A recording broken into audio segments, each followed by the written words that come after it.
Namaste, I'm Dr. S. Sachidanand, Vice Chancellor, Rajiv Gandhi University of Health Sciences. Today, we have elite panelists gathered here to discuss about the COVID vaccine issues and concerns in Karnataka. We are amidst the COVID pandemic, and right from last year, March 2020, we had the lockdown and then the series of unlockdowns, and we have reached this stage. Somewhere in the mid-August or mid-September, we were all hoping that vaccination would come soon and vaccine should be available and all of us, the whole population should get vaccinated so that we could overcome this pandemic and also be COVID-free.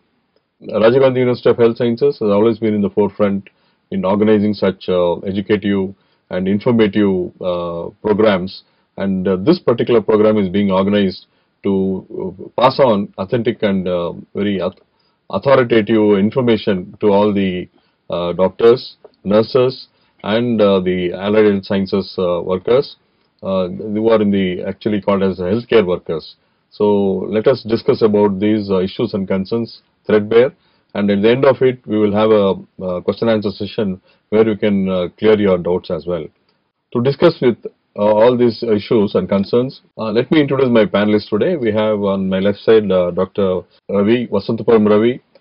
Everybody knows him, and he is very fondly called as Virus Ravi because he is head of the Department of Neurovirology from NIMANS. He is recently retired, and he continues to be in this public health virology field for the last 40 years. On my extreme left is Dr. Vishal Rao, consultant at HCG. He is a fellow of Royal Society of Medicine. He is currently the Associate Dean and Center of Academics and Research in HCG and the Regional Director, Head and Neck Surgical Oncology and Robotic Surgery. He has more than 100 national and international publications to his credit and is a recipient of various awards from state as international bodies such as Kempegowda Award and Julie Willenfield Award for Global Tobacco Control by WHO partners. He is a member of High Power Committee on Tobacco Control, Government of Karnataka, and member consultative group to Principal Scientific Advisor to PM, Government of India.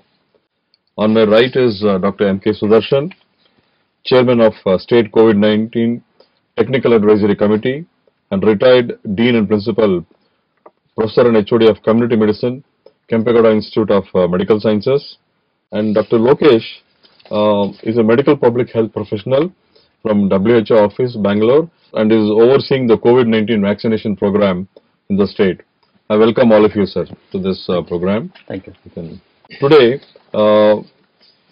the Government of India has taken a bold step and also a rightful step in giving the vaccination to the healthcare workers. They were the first priority by the Government of India. And so rightly so also, because if the health workers who are exposed to COVID-19 more than the other general public are vaccinated, they can break the chain of transmission of COVID-19 to others. Plus also it gives a lot of confidence to other non-medical people who would take up this vaccination at a later date. So these two purposes are served by selecting the healthcare workers initially. But however, in the last few days we have seen that the first phase of vaccination, the percentage of vaccination is not very encouraging. It's somewhere around pegged around 50 to 55% range all over India. So why is this hesitation? Why is this complacency amongst healthcare workers in taking vaccination? Is the issues and concerns is what we discuss today. Dr. Ravi, I would like to ask you, what are the vaccines licensed and available globally? Thank you, Dr. Sachidanand. Before I tell you about the vaccines that are licensed globally, I just want to give an introduction to COVID vaccines. COVID vaccines are broadly classified as whole virus vaccines and subunit vaccines. Whole virus vaccines meaning the whole virus is used either in a killed form or in a live attenuated form.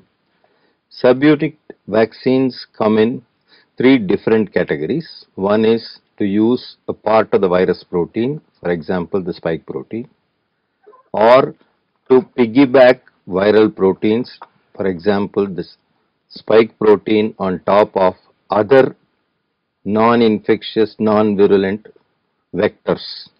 An example would be adenovirus, on which the SARS-CoV-2 spike protein is expressed. And the third category of vaccines are nucleic acid vaccines. There you have two types, RNA, mRNA vaccines and DNA vaccines. Now coming to the question on which are the vaccines licensed globally today, I must tell you that all vaccines have been licensed for emergency use. They are not fully licensed. That's because of the current urgent need for vaccines. Two vaccines in each of the three categories have been authorized for emergency use. In the category of killed vaccines, whole virus vaccines, Sinovac, which is made in China, has been licensed in China, and in India, our own indigenous virus isolate grown at National Institute of Virology has been given to Bharat Biotech, and that is marketed as Covaxin. In terms of nucleic acid vaccines, there are two mRNA vaccines licensed in the United States. One is the Pfizer mRNA vaccine and the other is the Moderna mRNA vaccine. In the category of viral vectored vaccines, two have been licensed. One is the AstraZeneca Oxford adenovirus vectored vaccine, which is being manufactured globally in India by Serum Institute of India, and the Sputnik vaccine, which is manufactured by Gamaleya Laboratories in Russia, which has been authorized for use in several countries. So these are the current vaccines that are licensed for emergency use. You mentioned about various vaccines that are available now and which have been on emergency basis licensed to use in India and globally, of course. Can you tell us how do they work, each one of them? Basically, what vaccines do, talking in general terms, is they induce a protective immune response when injected into human beings, mimicking a natural viral infection. In a natural viral infection, virus enters human body, multiplies in permissive cells, displays its antigens on the surface of infected cells, attracting the immune system. Both the arms, one is the B cells come there and they recognize the antigen and start making antibodies. The other is the T cells that come, recognize the antigens and then provide help to B cells for making antibodies. Also, some of the T cells go into memory cells, a pool that will remain in the body for several years. The advantage of having memory cells is subsequently when an infection occurs, immediately the correct response is triggered. The way vaccines work in human body is to generate a large amount of protective antibodies. These antibodies are various types. The most important is neutralizing antibodies. What these antibodies do is they prevent attachment and entry of virus into permissive cells. That's how they are able to prevent infection. T cells are also important. One is memory cells, which I already mentioned. The other thing is there are a category of T cells known as cytotoxic T cells, which recognize antigens on infected cells and directly lyse them by releasing certain enzymes.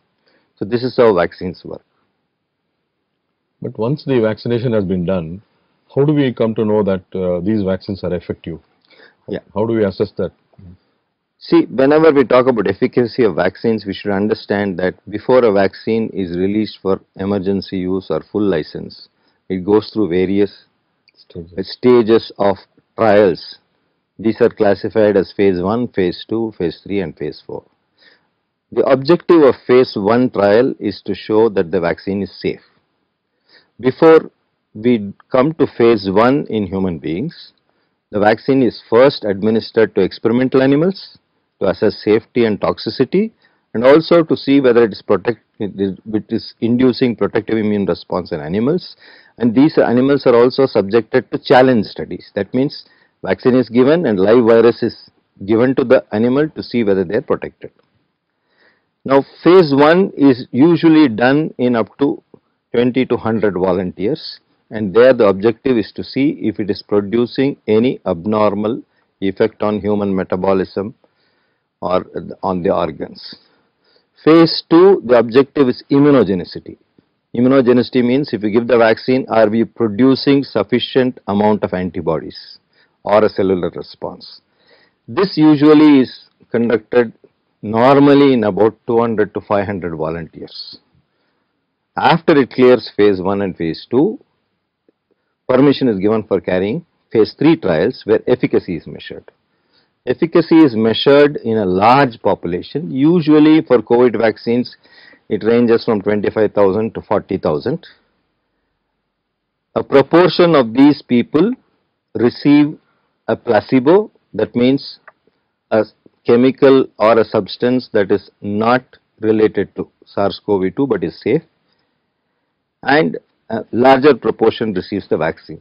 So it's a placebo controlled trial, and then at the end of the required number of doses, after a period of 2 weeks, antibodies are measured in these people, and also when the trial is going on, if patients have symptoms, they are asked to report, and then we monitor how many people got the infection or got the disease. All volunteers? They're all volunteers? They're volunteers. They have to give informed consent and enroll in the trial. The end point for COVID vaccines is not to prevent infection, but to prevent disease. That means even after getting vaccinated, a person can get infected, but the goal of vaccination is to prevent disease. That's a very important point that you made, Ravi, that vaccination, it prevents the disease, but not the infection.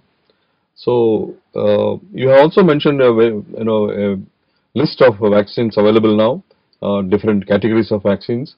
So, what are the vaccines that are licensed and available in India?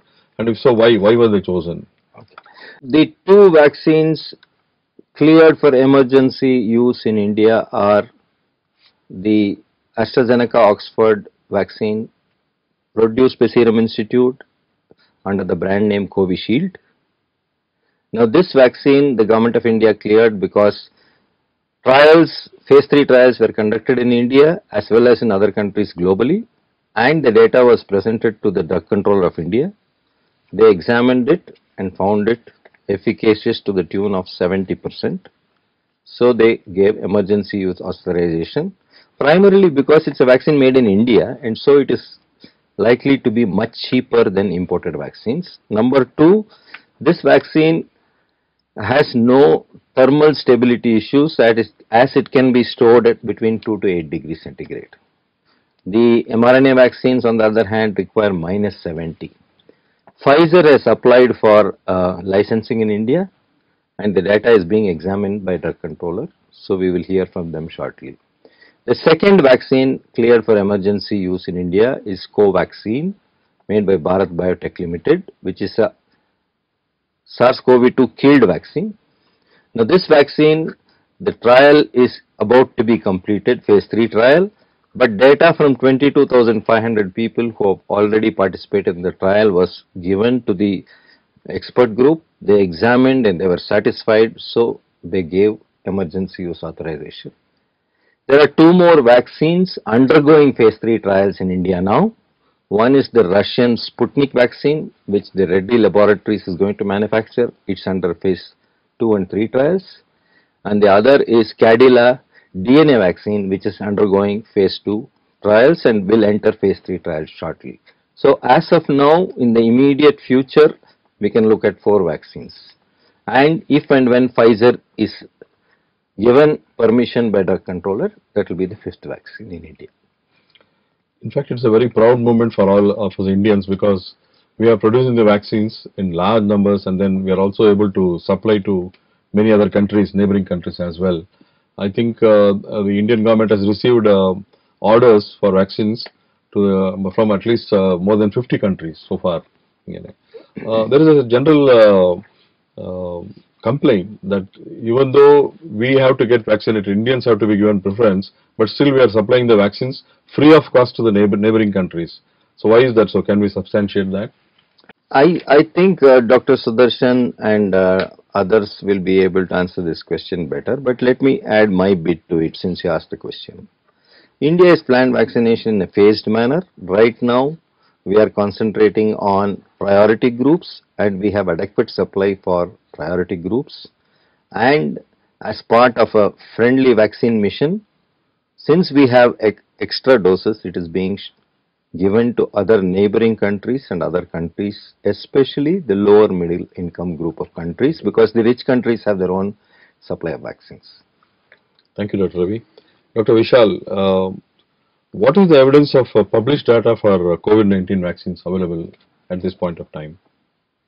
So I think all through this pandemic, there was an interesting and I think a hunt for making a vaccine. Now that the vaccines have arrived, there is a hunt for evidence to see which one of these vaccines are better, what is the current evidence. And enthusiastically from the public health side as well as from the medical forum side, I've been one of those enthusiasts who's been digging data, trying to see how and when are the data standing and which one among these at the global point are holding the ground for a better effective vaccine.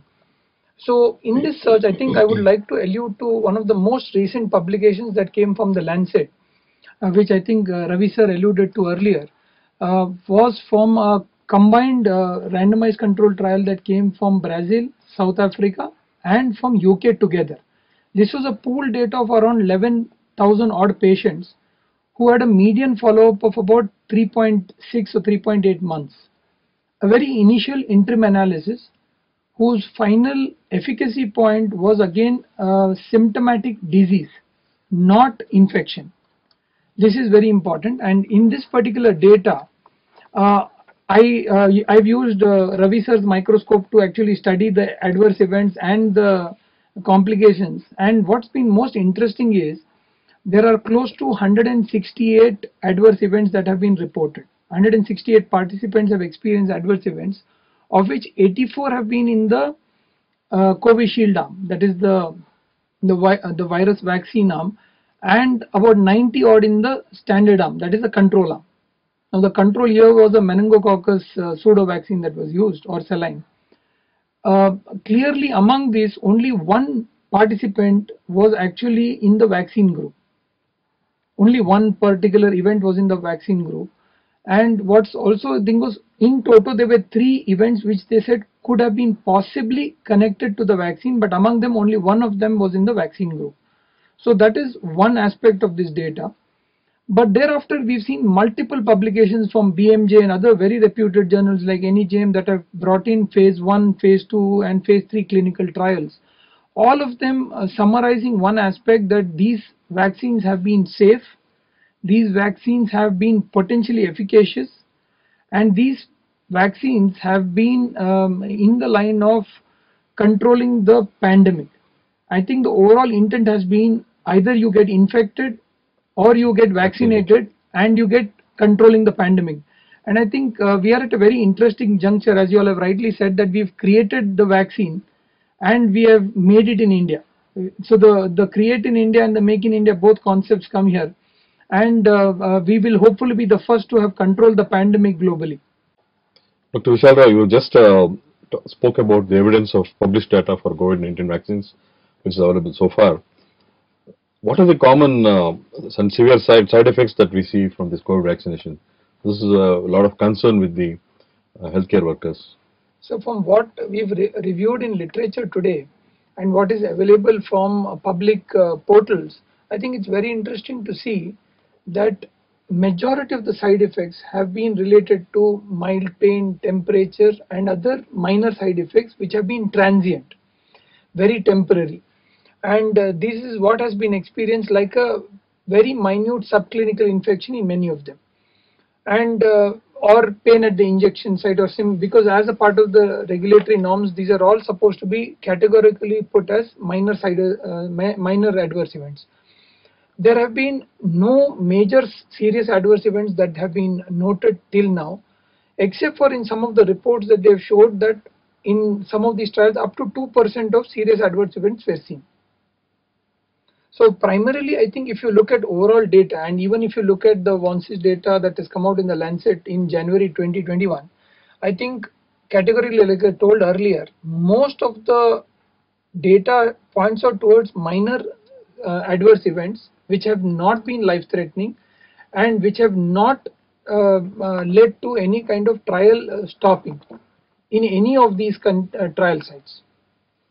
Large number of individuals who take the vaccination, they don't experience anything at all. They don't develop fever or body ache or myalgia, whatever. Is it good to have fever and myalgia? Is it a sign of some immunogenicity? Sir, I would like to again bring out the previous paper that I was talking about in the Lancet. There was a subset analysis that they did where the first group was given lesser dose compared to the standard arm. And in that first dose, they found that if you see in the subset analysis, although it has not been highlighted much, they found the efficacy much higher.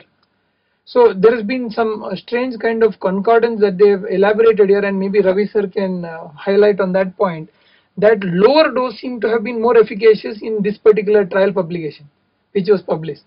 Now, I think the ultimate denominator of the bottom line is how do you induce a good immunogenicity with a very mild subclinical infection, which is what is the role of the vaccine. And for some reason, I think based on various phase 1, phase 2 elaborate trials that they have fast tracked over a year, they have come to a logical conclusion that this was the dosage that was most suitable. But naturally, when you expand it over a massive population, you will see some amount of changes because immunogenicity may vary between populations. So I think that is what I would infer out of this. Practically, even at this point, what we have been discussing is that if you have to look at an R naught of this virus at about 3, which is what has been told, you may require about 67% herd immunity to achieve in the population, which can only be achieved through vaccination or through infection.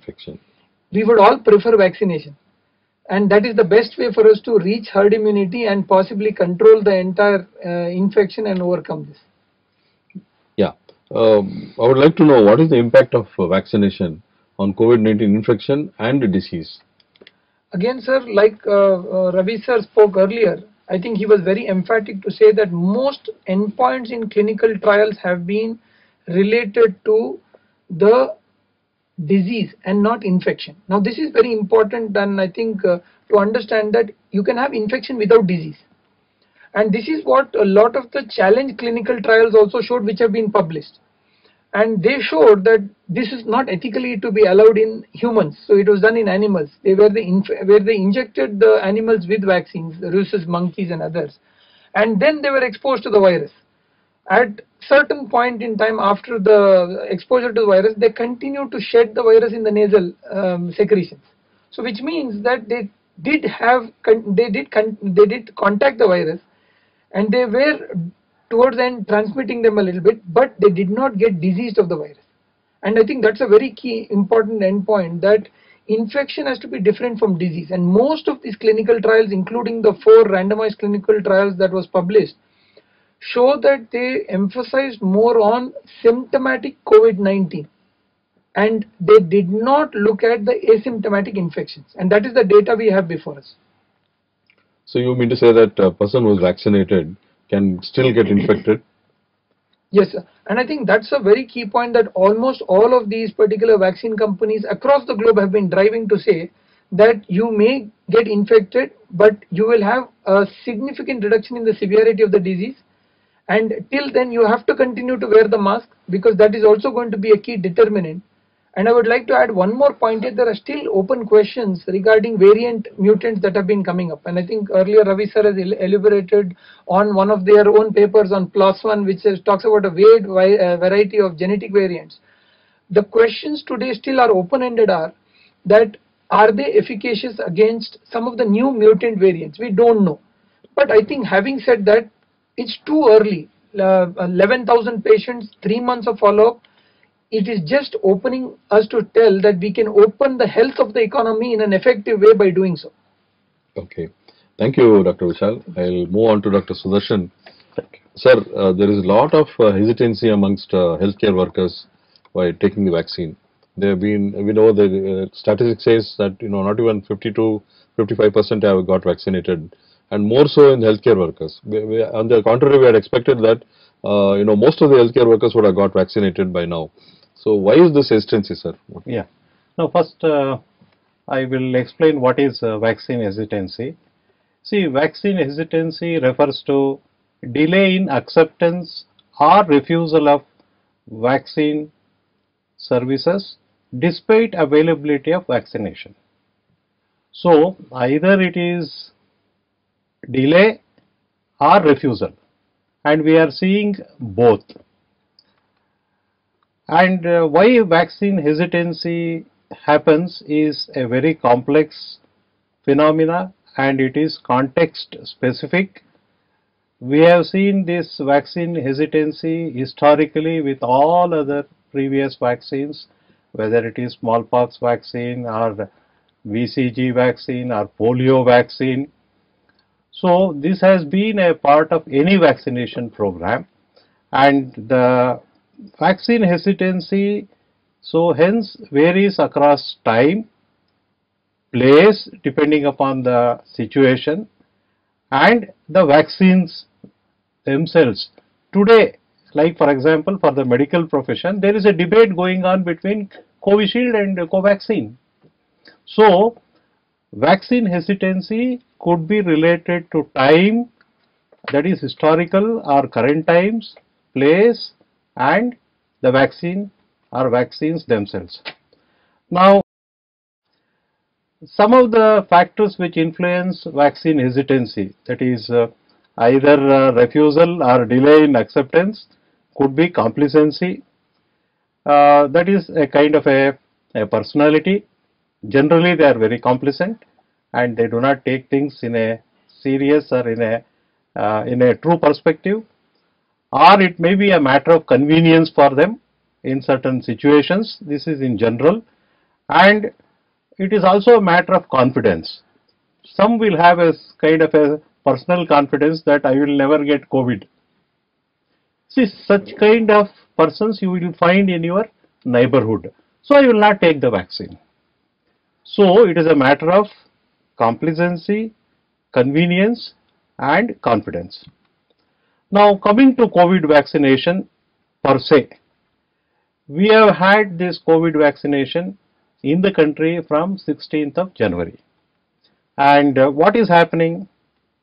The vaccination is given to adults and it is not at all given to children. We should keep this in mind when we discuss this aspect. 18 years. Yeah. It is presently given to healthcare workers, means it is given to doctors and the paramedical staff in the health centers and in the hospitals. Means the vaccination by and large is happening in the institutions, in the medical care institutions, but still we have this vaccine hesitancy. The reasons, some of the reasons which I would like to list are: these vaccines are very fast tracked. They have come so soon. We are not used to that, any new vaccine appearing in a year's time. Today, we don't have a vaccine for HIV and AIDS. It is almost 3 decades. How could this vaccine for COVID-19 come in a span of few months, less than a year? So this kind of a question is there in the minds of many doctors. But what we should remember is these vaccines have come for emergency use authorization. We have this pandemic emergency and they have been fast tracked and they have been authorized for use in this emergency, pandemic emergency. Vaccines are not available in the market. They are simply not available, and it is government controlled, and there are prioritizations with all logic and reasons. So this is a first time experience of our times, that is emergency use authorization of vaccines coming in a span of few months to control or contain or manage a pandemic is something which we are not familiar with. So there are lot of questions, doubts and reasons.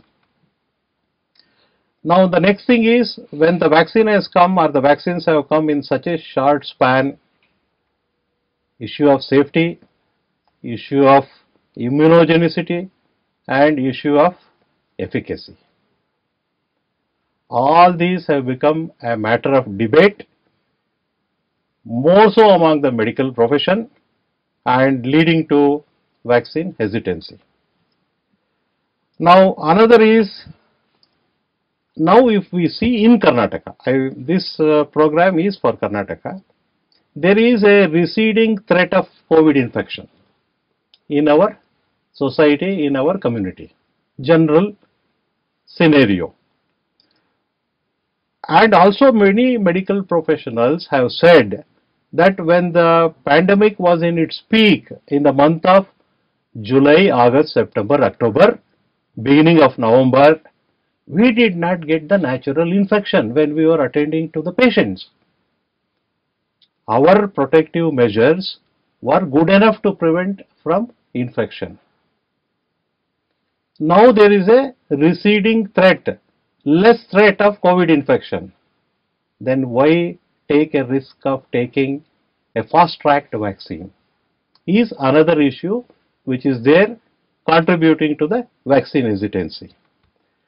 Now this is 21st century, fast life, role of media, social media, mass media. They have largely contributed to vaccine hesitancy in all sections of the society. But today, as vaccines are given to the medical and paramedical professionals, that is healthcare workers, even it has largely affected the vaccine acceptance, vaccine uptake by the healthcare workers. Now, to re-emphasize or to conclude, there is too much of noise and too much of news and too many views. All these have largely contributed to vaccine hesitancy among the healthcare workers. I am focusing on the current vaccination program, which is for the medical and paramedical profession in their institutions. So, Vishal Rao just mentioned the various side effects that people who get vaccinated face with. He mentioned largely they are all mild symptoms, mild, which you can last for a day or two and then they recover. Going by the vaccination that we had very recently, last Sunday, polio vaccines, you see that large number of children were given oral polio vaccine. The same parents, they are hesitating to take COVID-19 vaccine. So as you mentioned rightly, what could be the reasons for parents bringing the children and getting oral polio vaccine but not hesitating to take COVID-19 vaccine? See, there is no polio in the country. Still, parents are bringing their children for polio vaccination. Oral polio or pulse polio immunization started in December 1995. It is 26 years, 25 years now. It has stood the test of time, and taking pulse polio immunization has become a way of our life. So there are no issues. All issues related to polio vaccine got addressed 2 decades back. So it has become a matter of routine to take the vaccine, and particularly with reference to children, parents are very comfortable and very confident to have the vaccine. And this we must know, though there is no polio in the country, polio vaccination is largely acceptable. This is very interesting. Yeah. Then what do you think is the aim of the COVID-19 vaccination, the whole program? Why are we rolling it out now? As rightly pointed out by Dr. Vishal Rao and emphasized also by you and mentioned by Dr. Ravi. When we say COVID-19, there are two components. One is having the virus in the nose and the mouth. Another is having some respiratory symptoms, including breathlessness. The first one, virus in our respiratory system, is infection, and the effect of the infection in the form of symptoms and then its consequences is disease. The aim of the COVID-19 vaccination is to prevent the disease, prevent breathlessness, prevent fever, prevent other symptoms of COVID-19. So infection will happen or may happen, but the virus will get cleared in a vaccinated person. I will give you another illustration. This is for the attention of everybody. Aero India show. Many foreign delegates are, in the current circumstances, are fully vaccinated. They have taken 2 doses of vaccine. They have completed the 15 days period after the second dose of vaccine. They are coming to attend the Aero India show. There was a question, should they undergo compulsory RT-PCR testing to attend the Aero India show? Yes, we said yes. They should undergo compulsory RT-PCR testing despite being fully vaccinated. They may get infected, they may cough and sneeze, spread the infection to others. So, they must get RT-PCR test, which is compulsory done, and it has been complied with. So, the aim of COVID-19 vaccination, let us be very, very clear, it is to prevent disease, not to prevent infection. Now, next is, it also, once a person, I am vaccinated, it instills a confidence in the person who is vaccinated to provide service, particularly for the clinicians. Of course, as I said, it will prevent disease, but not prevent infection. So, they will continue to follow the current COVID precautions like the mask, the physical distance, PPE kit, etc. to prevent infection, because infection is the beginning of the disease. There cannot be disease without infection. So, prevent the infection, you will prevent the disease. So, it gives a confidence, because some lay people, they asked, why should we wear mask, use sanitizer and observe physical distance? I told them in simple terms, if you take vaccine, it will give you strength from inside. All these things are protection from outside. Vaccination gives you protection from inside, and all these current practices will protect you from outside. So, that is it. So, and lastly, of course, we have to continue to follow the current COVID precautions to prevent infection and to prevent transmission of the infection. And of course, in the current scheme of affairs, in the current plan of operations, the COVID vaccination is not going to build up herd immunity. We are now protecting the at-risk groups from developing disease and then preventing death from COVID-19. So, let us be very clear, the vaccine is not given to children, which is quite a substantial population in our country. So, it is presently to protect the high risk or vulnerable population. So, but ultimately vaccination leads to herd immunity? Yes, in the long run, just like polio vaccination, pulse polio vaccination, in the long run, yes. But we do not know this pandemic, in what form, what shape and how it will behave. There is a talk of a second wave. So many things.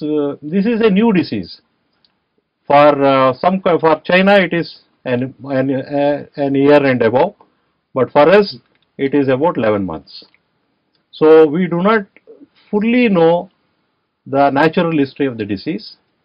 So we will understand it in the due course of time, and the vaccination rollouts also will happen, and we will learn in the process.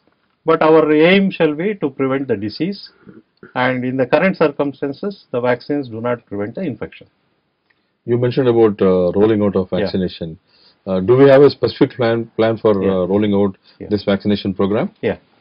See, the current plan is to, it is widely known even in the media and all, but I will repeat it for re-emphasis.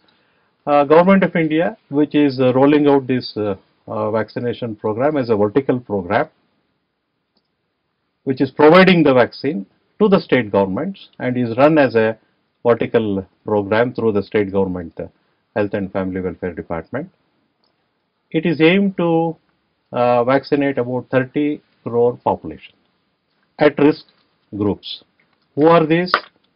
In the first phase, that is from 16th January to maybe February, and I think Dr. Lokesh will tell in his subsequent presentation, 1 crore of healthcare workers are to be vaccinated from January 16 to February. So that is the plan. But as this health worker vaccination program is happening, there is now a plan also to roll out the vaccination for the second group, that is about 2 crore of frontline workers, which includes municipal staff, which includes police, which includes revenue staff, which includes RDPR staff and others. So this may start soon. I am also given to understand that it may start anytime this weekend or from next week. And in the third phase, about 27 crores.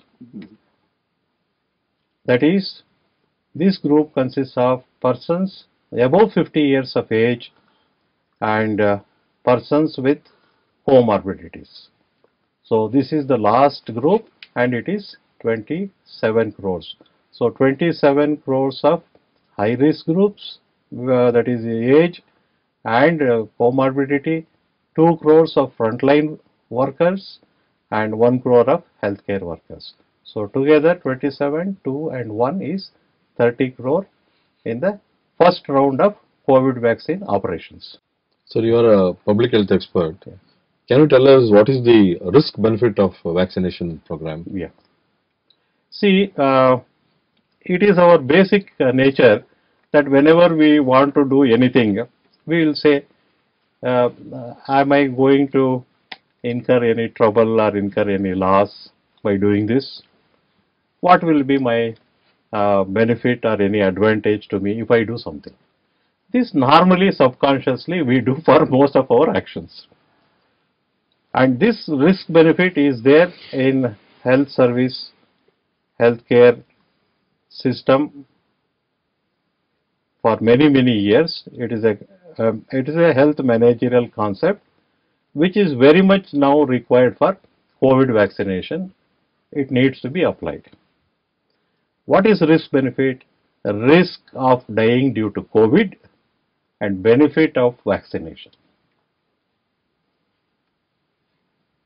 So when we take a vaccination, we need to know what is the risk of dying due to COVID or risk of developing COVID disease, and what is the benefit of this vaccination. I will just explain. Current vaccines, the 2 vaccines which are available in India are authorized for emergency use to protect the high risk groups. So the process of vaccine approval itself with a team of experts, a risk benefit assessment of the situation, that is the risk of disease vis-a-vis benefit of vaccination, was done by this expert group. Whether it is India or any other country where COVID vaccines are available, they have gone through this risk benefit analysis through expert groups. And subsequently, the vaccines got the approval by the National Regulatory Authority. In India, it is DCGI, Drugs Controller General of India. Now, in DCGI, or Central Drug Standards Control Organization, the main office, there is a subject experts group who are authorized to do this risk benefit analysis and also study the data and finally give a recommendation whether the vaccines can be recommended for use.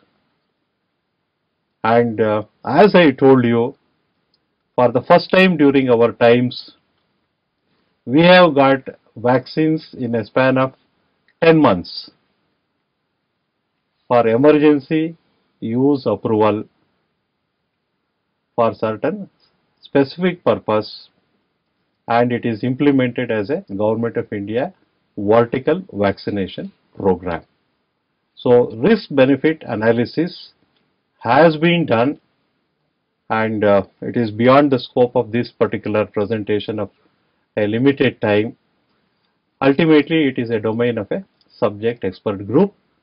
Risk of COVID disease and death vis-a-vis benefit of vaccination in the current pandemic times. Thank you, sir. Thank you. Thank you. Dr. Lokesh, you've been very patiently waiting for your turn. You are a medical public health professional involved very much in the rollout of this program in Karnataka. Can you tell us what is this cold chain and logistics for COVID-19 vaccination? Yes, sir. I think Ravi sir briefly touched upon this already. The present two vaccines which we are using, the Covishield and Covaxin, which are under use and under EUA, emergency use approval, both can be stored at +2 to +8 degree Celsius. So that is a very good boon for India in a way, because we have enough cold chain space in this temperature which can be maintained across all the states of the country, not only Karnataka as such. Even in Karnataka, we have very good cold storage capacity which can store enough vaccines, because we have been doing very good immunization and cold storage for the childhood vaccines.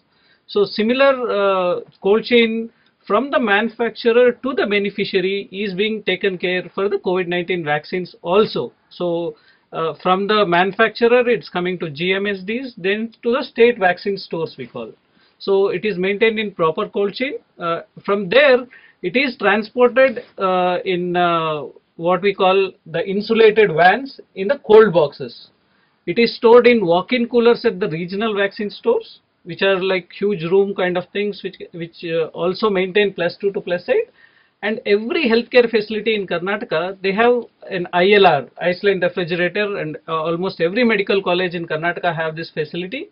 So we are comfortably storing this vaccine at the appropriate temperature. Both these vaccines are both freeze sensitive and also heat sensitive. In the sense, we cannot store them sub-zero also, and we cannot expose them to continuous heat above 8 degrees. So we have to continuously monitor the temperature at every level. So there is a system called EVIN, Electronic Vaccine Intelligence Network, which is supported by UNDP and Government of India. So every cold chain equipment which is installed in the government has this probe in the walk-in cooler or the ILR. So it measures the temperature, whether it's maintained between 2 to 8 degrees, and sends an alert if there is below +2 degrees or above +8 degrees. So that there is some fluctuation is going on. And all the ILRs, they maintain the temperature, the required temperature for 24 hours, even if they have power supply for 8 to 10 hours in a day. So that is also very good, because we have these ILRs in even far reach PHCs also, where probably no other equipment is there. They are still having the ILRs to store the vaccine, particularly to reach out to the children with life-saving vaccines. So these are coming handy for us so that we can roll out the COVID-19 vaccination. And one more important thing is it is all digitally maintained. As I told, the electronic vaccine intelligence network is also linked to the cold chain. The delivery system is linked to the vaccine supply mechanism also through centrally. So the government of India, the government of Karnataka, and every district RCH officer, they can see at what temperature the vaccine is being maintained, and also see how much doses are being spent and where through the digital system. So you get the exact log of the temperatures and Yes, over a period yes. of time. Yes. Okay. Dr. Rakesh, you just emphasized about the importance of cold chain, maintaining the cold chain right from manufacturing till the its vaccination is reached to the person who has to be vaccinated. It's very important. But there are many complaints also saying that many doctors and many healthcare workers, they are finding it difficult to register and they have missed out. So, do you have any remedies for this? As of now, sir, since the priority groups are covered one after the other, so the first priority group is the healthcare workers. So the registration had started 3 months back, and now the priority next priority group, which is the frontline workers, is being enrolled. So if somebody has not uploaded their names, or they have given their names also, but due to some mistake it has not got uploaded. If there is some, say, error in the date of birth, error in some ID number, so they have not accepted onto the portal. So initially what had happened is few raised the concern that we had already submitted our names and it didn't get reflected in the software, or many of them had not given their names initially. They were not eager probably to receive the vaccine, but now seeing so many lakhs getting vaccinated already, people are coming forward to get vaccinated and getting their names included. So the present communication from Government of India is to collect all the names and send it to the district. So when next it can be scheduled will be communicated. So as of now, what is the plan has not been told, but they can collect all the names in the same format and then communicate to the district RCH officer. So there is still a provision for those who have missed out, whose names are now We are awaiting communication from Government of India on Okay. that. What is this CoWIN app? Is the same facility to register, is it? Since say the vaccine is say still very scarce, so the vaccine is not available in every country of the world as on today, and India is, even though manufacturing, we also have vaccine which is sufficient for our healthcare workers and frontline workers at present, and the manufacturing is ongoing. So that is one thing, and also Government of India want to ensure that this vaccine reaches the exact beneficiary, exact high risk group, which is actually it is intended for. So this app ensures that, so that there is a name wise line listing of each of the person in that. With the ID card, there is validation of each person before vaccination, and only pre-registered beneficiaries will be given the vaccine. So the CoWIN app is a portal kind of thing at national level, state level and the district level. So where it facilitates entry of data, name-wise database is maintained at every level, and as I already told, it has linkage with the EVIN, Electronic Vaccine Intelligence Network, which maintains a cold chain. So it has a linkage with the beneficiaries coverage and also the cold chain mechanism. And the vaccinator who is vaccinating will have this on an app, the mobile app. So through that they can validate the person at the session site and vaccinate. So probably this is the first time any country in the world is rolling out a web portal for vaccination, that too in such a large campaign. So this is one of the largest vaccination campaign in the world, India's vaccination campaign if we see. So there were initial hitches in the CoWIN app. So there were hitches to upload the beneficiaries. Also, when the vaccination started, few people wanted to get vaccinated, but their name was not there, though they were registered. And the date was communicated through SMS previous day night, which was very late. So these are all being solved. As I told, this is the largest vaccination campaign, and probably India is going on with digitalizing this campaign in such a large way. So since by the time probably a healthcare workers campaign gets over, we'll get to know how this portal will like take up the larger population, I think this has been fine-tuned a lot. So now most of the glitches have been taken care of, and it's going on pretty smoothly. So how a session is scheduled, when particularly a beneficiary will receive the vaccine. Once a session is scheduled by the district, the person will receive an SMS, that so and so date at so and so venue your vaccination is scheduled. Immediately after a vaccination, a message is again received that you have received a vaccine from so and so person, and a link will be sent. From this week onwards, a link will also be sent. So if you click on that link, you can download the vaccination certificate that you have already received the first dose. And 1 or 2 days before the second dose also, it will send again a reminder. So as we know, both the vaccines which have been approved now have to be, both are 2-dose schedules. So 1 dose would not be sufficient. So both doses have to be taken. So one reminder will also be sent through this CoWIN app, and this will also be tracked. Most of the times it might happen the person might take the second dose of the vaccine at the same place, because it is the healthcare workers. But when we move on to the general population, it might happen that person got first dose at a place and second dose at some other place. So these small minute things are also being taken care by the app, so that it gives more convenience and also little bit of flexibility. But most important thing, as I told, is accountability. Whether each dose of the vaccine is reaching the right person who is actually in need, the high risk groups which we are covering, and there is no vaccine wastage anywhere. So since we also know once the vaccine vial is opened, it should be used within 4 hours of opening. So how the session gets scheduled, so for these many beneficiaries, this much vaccine has to be sent. These are all being planned on the CoWIN portal. Micro planning. Yes. I mean, a lot of appreciation has been there and for this planning and then scheduling of the vaccination and things like that. And it's who coined this term CoWIN? What does it convey? So CoWIN, it's actually, the word is winning against COVID. So our Honorable Prime Minister himself has coined this word. The previous name when the portal got initiated, the name of this portal was CoWIN. In the eWIN was Electronic Vaccine Intelligence Network. CoWIN was also COVID-19 Vaccine Intelligence Network, so VIN. So then it was changed to WIN, that it gives a sense of confidence that we are winning against the disease through this vaccination campaign. Thank you. You have got large field experience. You have been moving around, seeing and monitoring all these activities that are happening. What are the few observations that you have noted in your field?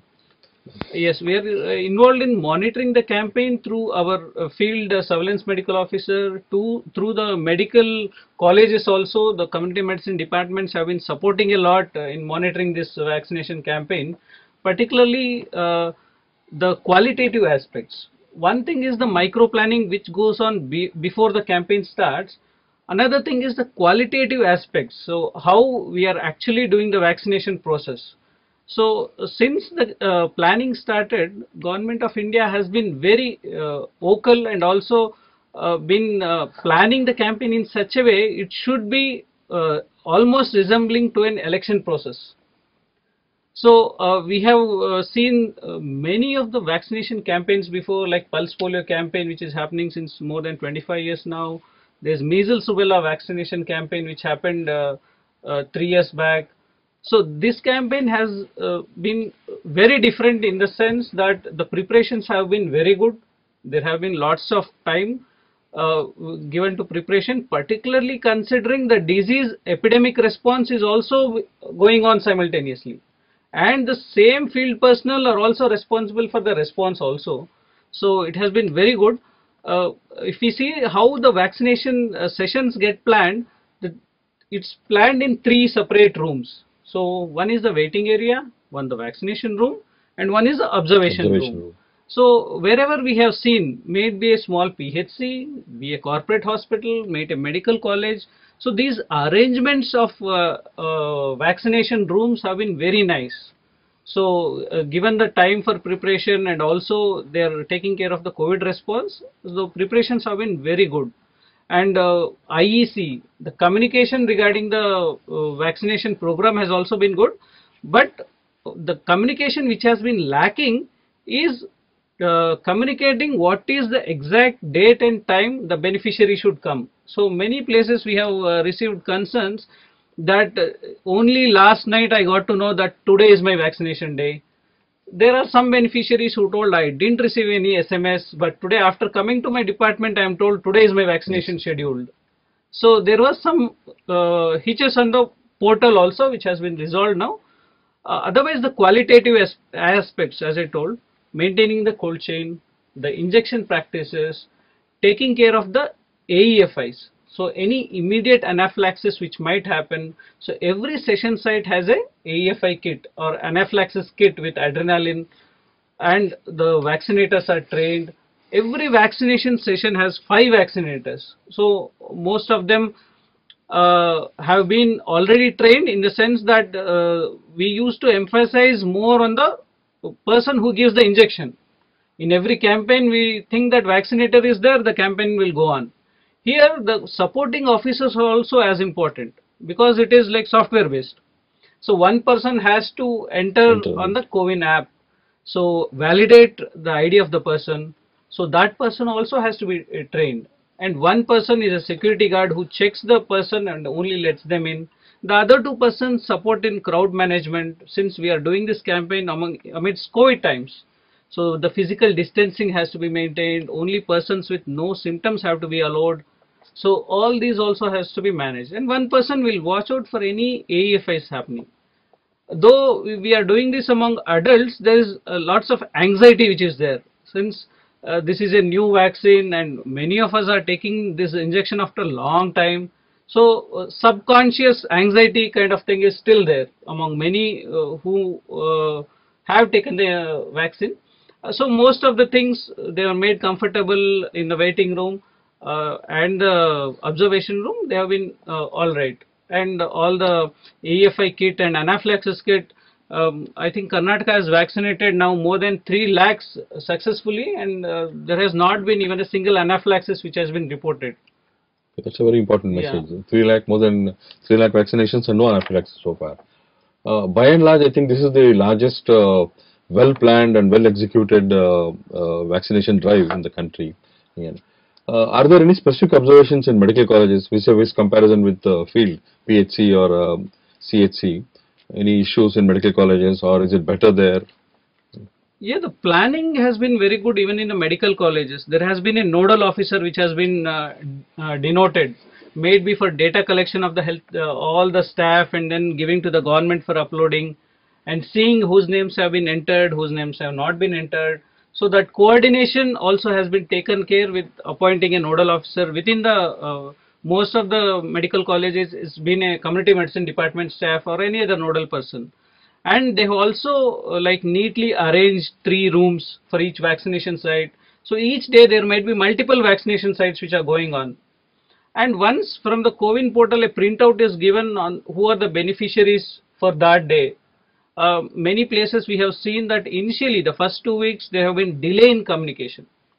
So the information regarding when you will get vaccination has been very late, or the persons who are very eager for vaccination are not yet scheduled for the vaccination as such, and people who are little hesitant, they are scheduled on day 1. So that is one thing which many colleges have told. Another thing is the leading from the front. So both in the field we have observed, in the PHCs also, wherever the medical officers have come front and taken the first vaccine, the PHC 100% vaccination has happened. All the staff, all the ANMs, all the ASHAs, all the Anganwadi workers have been vaccinated. In some PHCs where medical officer has himself or herself been slightly hesitant, their staff, few of them have taken, few of them are still waiting and watching. So that is one of the things. The same thing we have observed in the medical colleges also, where the departmental heads have led from front. They have been the first person to take the vaccine on the day of session, and their department, everybody have got enough confidence. So it's not that for one person it will add good, or another person the anxiety might not be there or will be more. But it is like they have been working together, their leader taking from front, and others have been very much motivated. And in medical colleges there is some say, like Dr. Sudarshan sir already touched upon, Covaxin and Covishield. So which is the better vaccine? Which one should we take? So this talk has also been there. And as Vishal sir told, efficacy. So how much efficacy is there?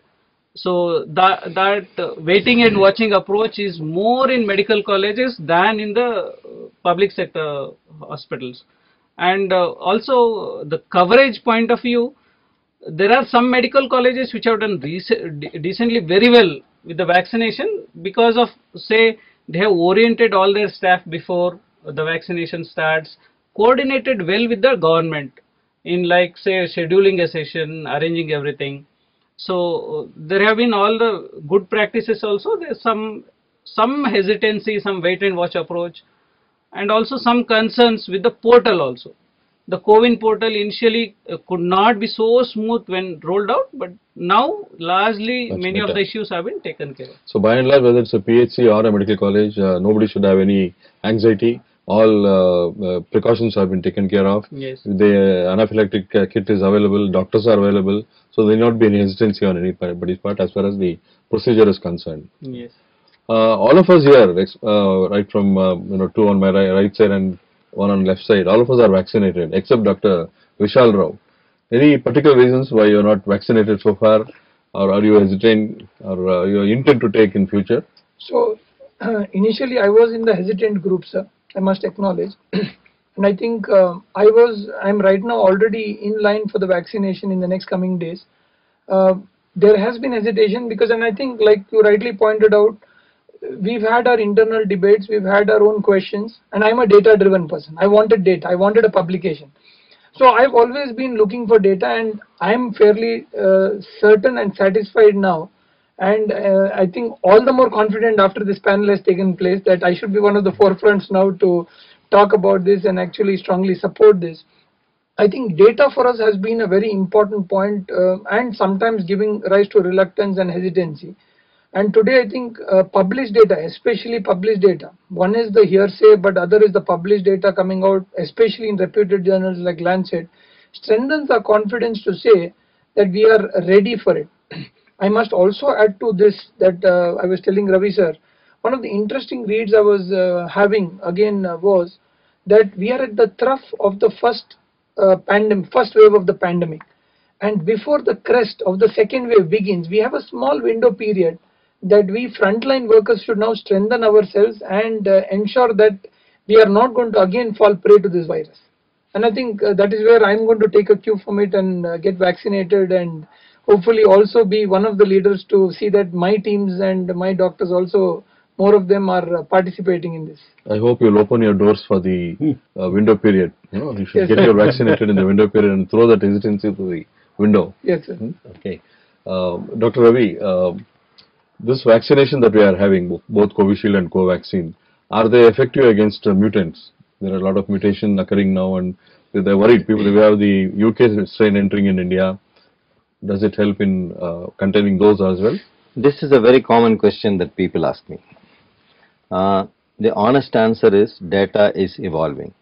As Vishal on my left said, all decisions should be data driven. Let me make it very clear that in the United Kingdom, people have taken the serum samples of vaccinated individuals and tested it in the laboratory in a neutralization test. The good news is that it is neutralizing the variants. The bad news is that it is not neutralizing the virus to the same extent that the wild type virus is getting neutralized. So, but definitely it is neutralizing. The level of neutralization is slightly lower for the UK variant. This is for the Covishield. Coming to Covaxin, the National Institute of Virology and Bharat Biotech collected serum samples from those who have participated in the Covaxin trial, and they isolated UK variant in the laboratory and did a neutralization. The good news is that it completely neutralizes the variant.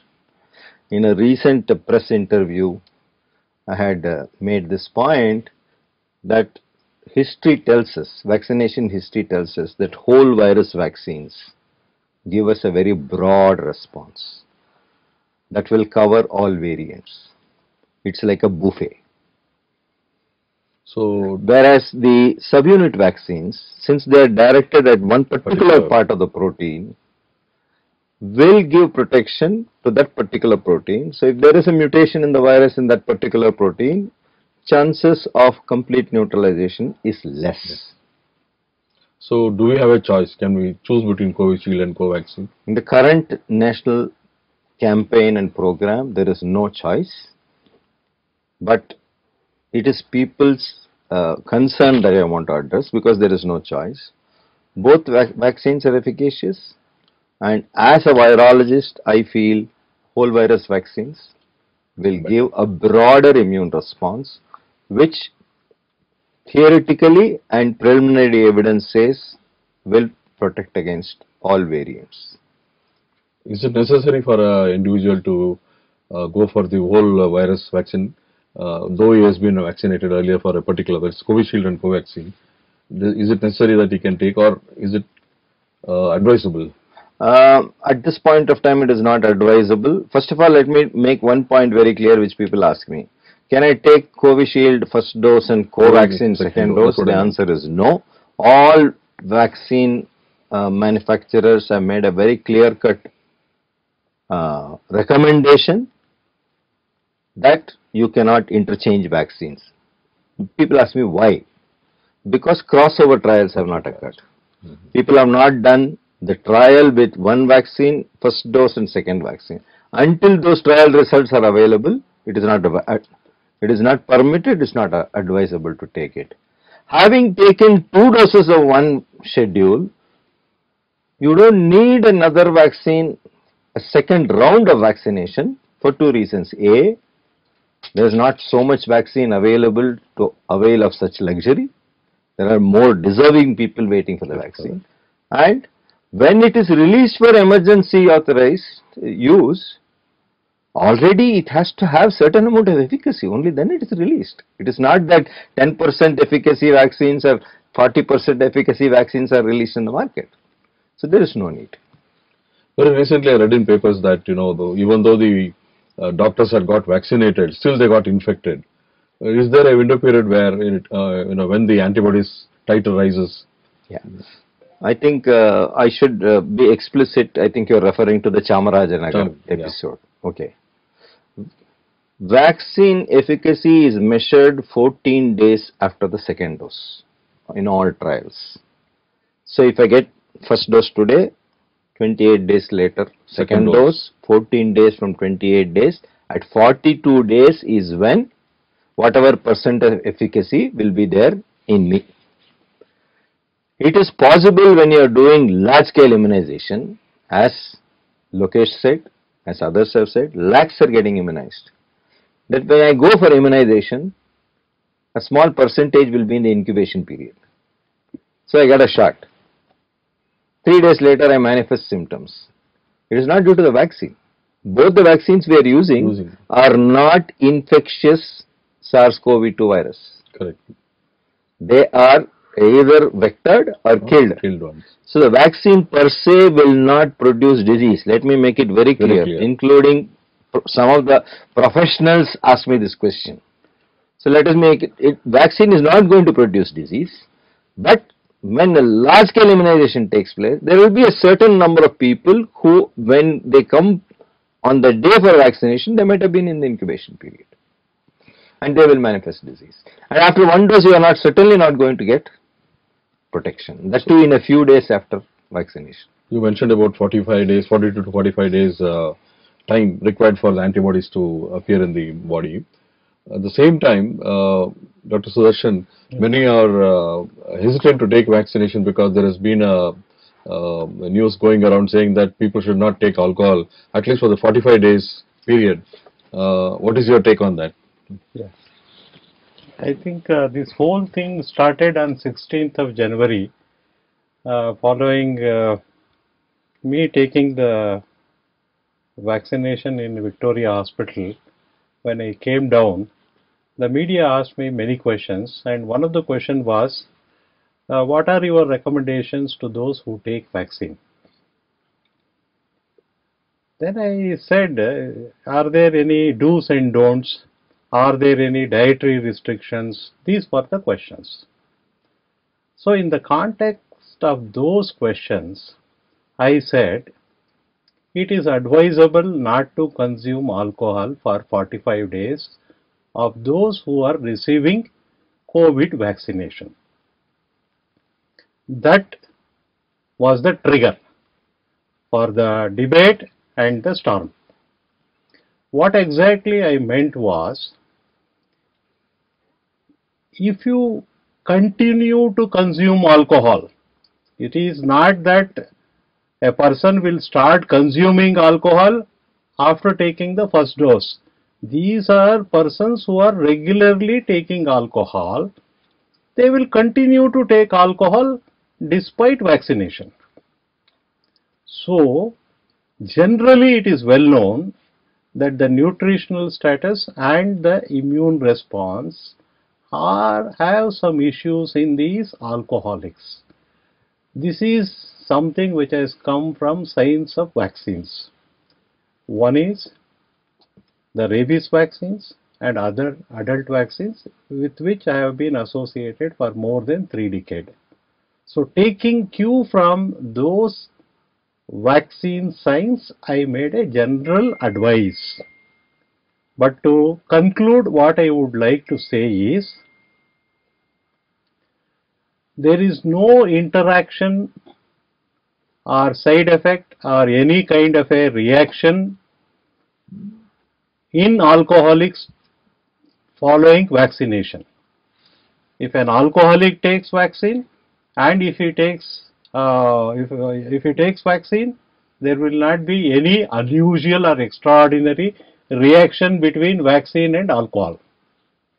So alcoholics need not be worried and scared to take the vaccine. Does it affect immunogenicity? That's what I was telling. If a person wants to take the full benefit of protection or immunogenicity following the vaccination, which is very, very scarce and is being rationed and metered and given to individuals specifically, think twice before you commit to a drink.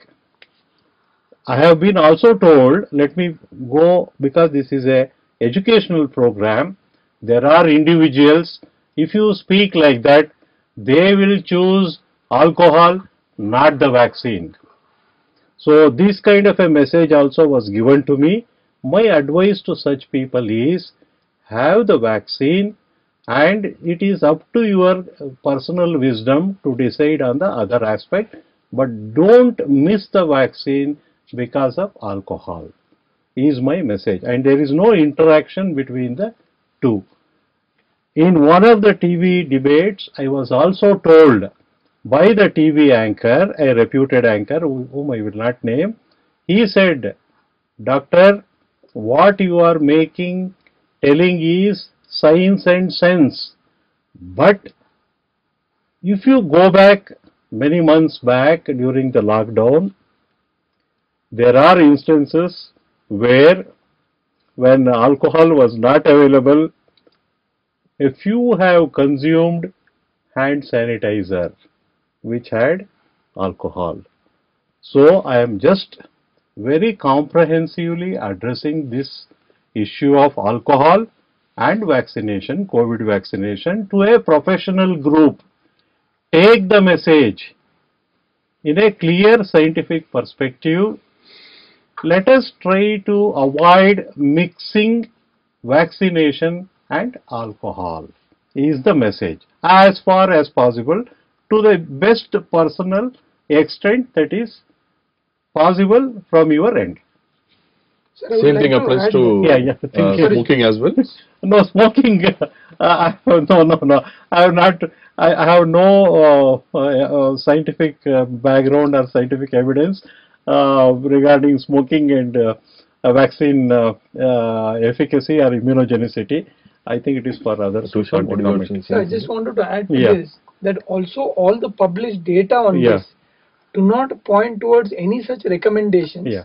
or contraindications, but this is a generic, simplistic Yeah. medical advice more as a caution. Caution, that's all. I think it should not be construed more anything than that. Yeah.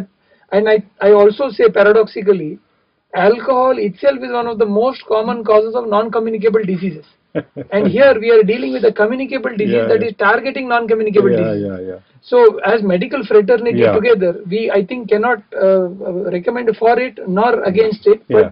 we are here to talk the balanced aspect of Yeah, it. yeah. I'm sure the message is very loud and clear now. Dr. Lokesh, what are the absolute contraindications for vaccination? Yeah, at present, for both the vaccines, sir, since they have been not tested in certain age groups and certain groups, like below 18 years, the vaccine trials are still ongoing, and in pregnant women and lactation, these groups are put in the contraindication as of now. So the vaccine is not being administered to anybody who is less than 18 years, pregnant women and lactating women. And also the contraindication for the second dose will be anybody developing any anaphylaxis to the first dose, the second dose becomes the contraindication. So these are the major contraindication as of now. But any comorbidity, pre-existing comorbidity is not a contraindication. So all the comorbidities, in fact, they are more susceptible for COVID infection and disease and even the mortality. So they should be more eager to take the COVID vaccination, and no comorbidity is a contraindication for this COVID vaccination as on date. There are few conditions where they have to consult their treating physician, take certain precautions and take the vaccine. What about a patient who has already had COVID infection? When can he take the vaccination? Is it necessary he should take it, or if so, when? Yeah, so most of the available literature and studies suggest that antibodies are lasting up to 3 to 6 months. So we don't know till how many months it will last. So the advisory is to receive the vaccine. So everybody, even who have developed the disease, even severe disease or the mild disease, should receive the COVID-19 vaccination after 8 weeks of recovery. 8 weeks. That is the GOI advisory as of now. Dr. Vishal, you are more data driven and you depend a lot on data. There has been again a lot of rumors saying that after vaccination, it leads to infertility, it leads to impotency. Do you have any data on such things? I think that would be absolutely ridiculous to assume, sir. I think the one important thing, I think the panelist again brought this out. We have he's the chair for DBT for vaccine group, and we have got scientific illuminaries here. The one thing that we all need to be assured is, if the government of India has taken something, if the DCGI subject expert committee has taken something, scrutinized it, evaluated it, if there are global publications that are endorsing it, it cannot just be a shoddy affair. It is a very serious matter, and in the interest of the public, with no commercialization, with a very systematic approach, Government of India has taken such a Herculean task to first honor the doctors, honor the medical fraternity, the healthcare workers, to protect them. I think there should be no doubt for such kind of dubious discussions on things such as impotency or things which have been no scientific, I would say, validity, neither in the proper published forums, research forums, or even in lay-said discussions. So I would completely dismiss such discussions. Thank you. Sir, I would like to add one thing here. Historically, when the pulse polio immunization was started in 1995 December, there was a strong rumor in certain sections of the society that if our children are vaccinated, they will be sterilized.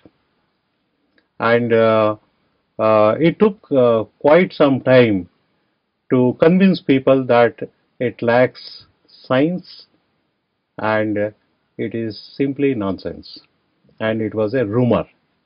And later, when the people were slowly convinced through various methods, then the pulse polio immunization program slowly picked up. This is bound to happen when something new, particularly a vaccine, enters the program, such things do happen. There are other issues also. I think which another thing is this vaccine contains animal product, animal fat. So these are some things which I don't know from where they are thrown up, and they act as a kind of some break for the smooth movement of any program, and they have no basis and they have no foundation. So vegetarians can safely take Yes, vaccine. yes, so definitely. Why vegans can take? Vegans also can take. Dr. Ravi, the most important problem for development of a vaccine for HIV was, it was very frequently mutating and we couldn't find a vaccine. Even till today, we don't have a vaccine against it. Do you foresee any such thing for COVID-19 as well? See, the difference between HIV and COVID we should understand. HIV is a virus that has more number of mutations than COVID. COVID virus, SARS-CoV-2 is a much more stable virus. So that is the first difference. And secondly, we saw some unprecedented science during COVID. For the first time, we perfected mRNA vaccine technology. So I actually see that this whole science behind COVID vaccine is now going to be exploited for a number of other viral diseases, and I won't be surprised in the next few years you get an effective HIV vaccine.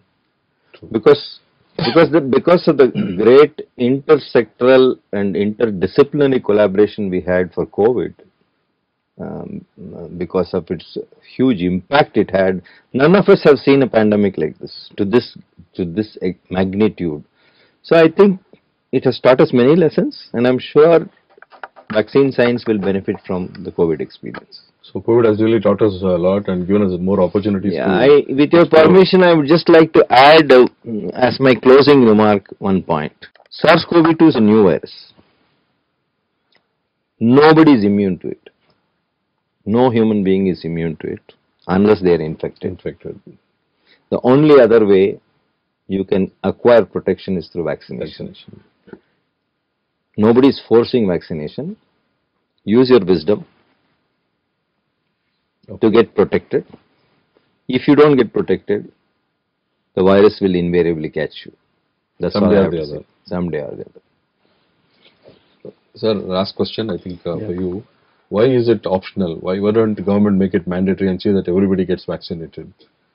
We are a democratic country. Nothing is forced on the people. So in the given circumstances, a voluntary and an optional approach is the best way forward.